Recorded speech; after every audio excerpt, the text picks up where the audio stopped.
They were ordinary men, fishermen, tax collectors, zealots. None of them were born powerful. None of them carried swords or commanded armies. Yet every empire that tried to silence them failed. They watched their master die on a Roman cross. Within weeks, they claimed he rose from the dead. The authorities gave them a choice: deny everything and live, or keep preaching and face execution. Every single one chose death. 12 men hunted, tortured, and killed across 3 continents, not for wealth, not for power, but for a story they refused to deny. A story that, according to them, was worth dying for. This is how the 12 disciples of Jesus met their end. Not legend, not myth. History, tradition, and blood. James, son of Zebedee, was the first apostle to die, and the only one whose death is recorded directly in the Bible. King Herod Agrippa needed a victory. The Christian movement was growing too fast, threatening his grip on power. James stood in the palace courtyard. Once a hot-headed fisherman Jesus nicknamed Son of Thunder, he was now the leader Christians rallied around. Herod ordered his execution, hoping to crush the movement before it spread further. James didn't beg. He didn't flee. The sword fell. His blood soaked into the stones of the holy city. Beheaded publicly, violently, a warning to every believer watching. But the warning backfired.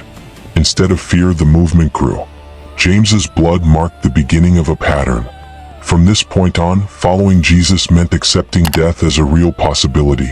His brother watched from the shadows, and he would carry this moment for the next 60 years. John watched his brothers die, and yet he survived.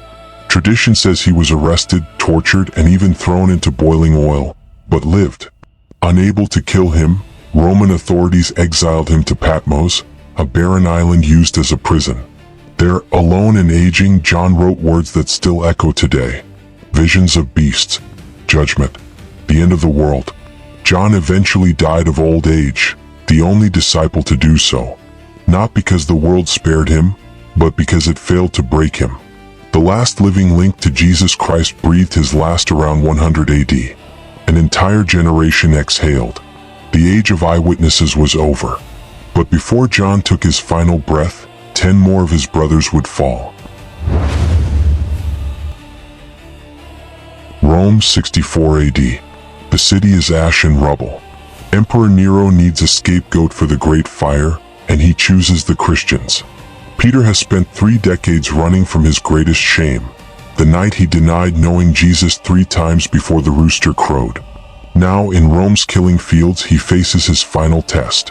By the time Nero began hunting Christians, Peter was already marked, arrested, condemned, sent to die the same way Jesus did.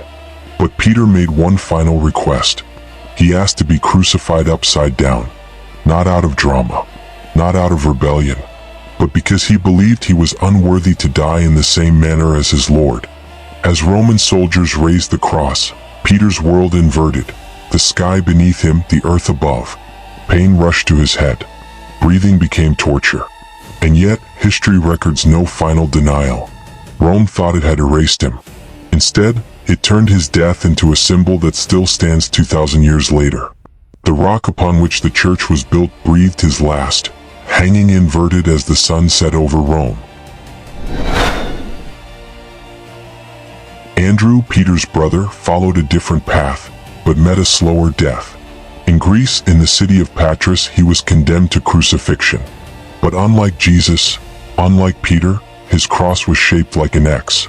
No nails, only ropes. The intention wasn't to kill him quickly, it was to make him suffer. For 2 days, Andrew hung there in the city square. 2 days of pain, 2 days of thirst, 2 days of crowds watching. And according to tradition, Andrew didn't scream. He preached.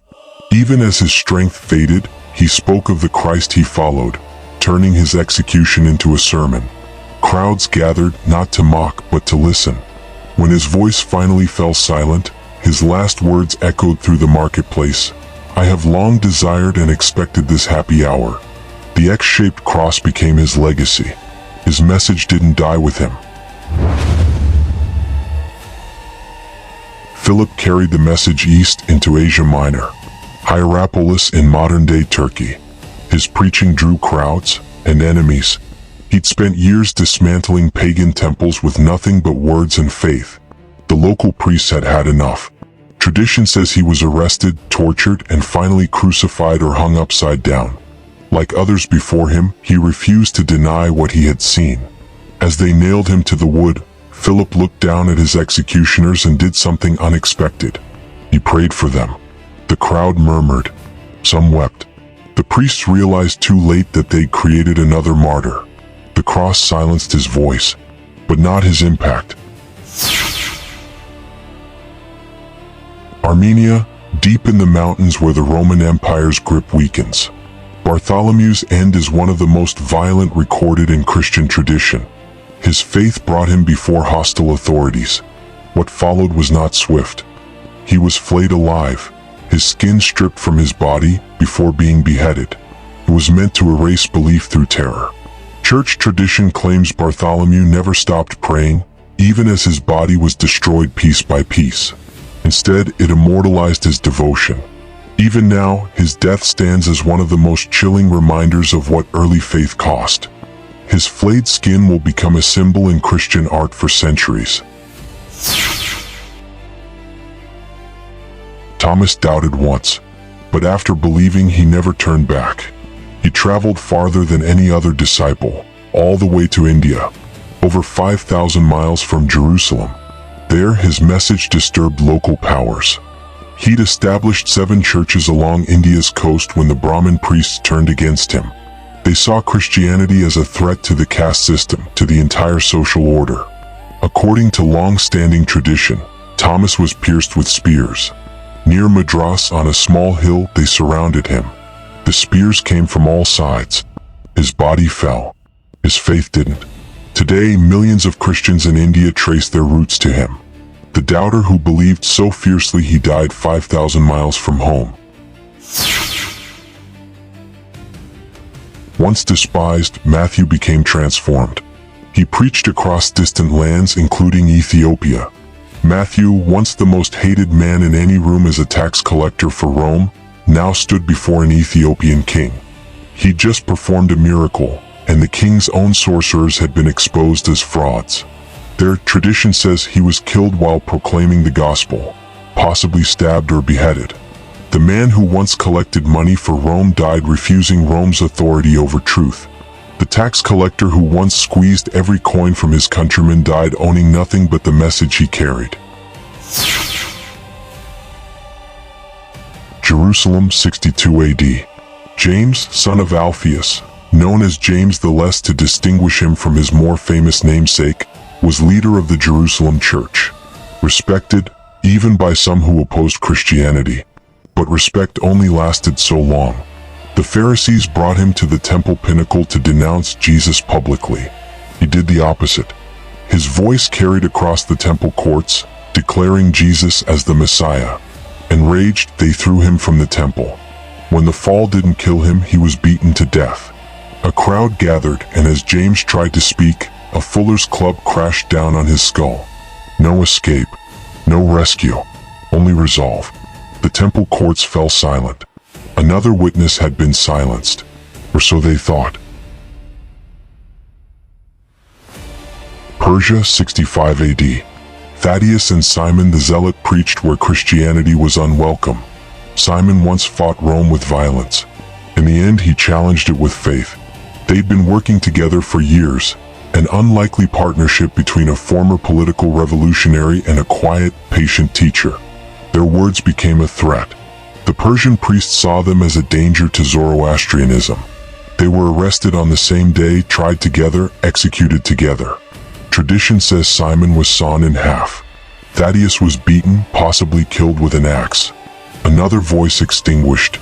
Another witness sealed in blood. The empire crushed their bodies, not their belief. 2 more names added to the growing list of Christian martyrs.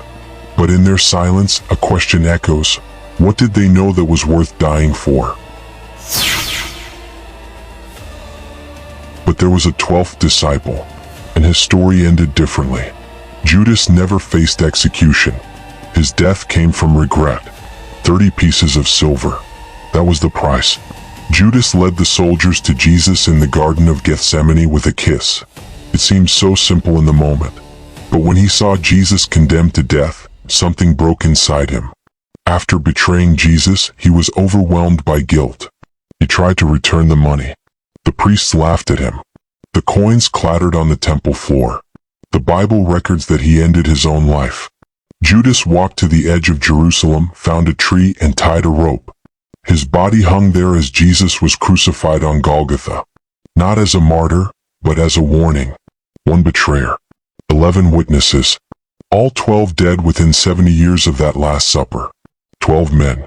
11 deaths for a story they refused to deny. No wealth gained. No armies formed. No power seized. Only testimony. They watched their leader executed as a criminal. They had every reason to go home, forget it all happened, and live quiet lives. Rome would have let them. The Jewish authorities would have let them. Instead, they scattered across the known world, from Spain to India, from Ethiopia to Armenia. They knew what waited for them. Crosses, swords, spears, stones. They went anyway. Empires fell. Their message remained. And the question history still whispers is this: what did they see that made death seem like a small price to pay?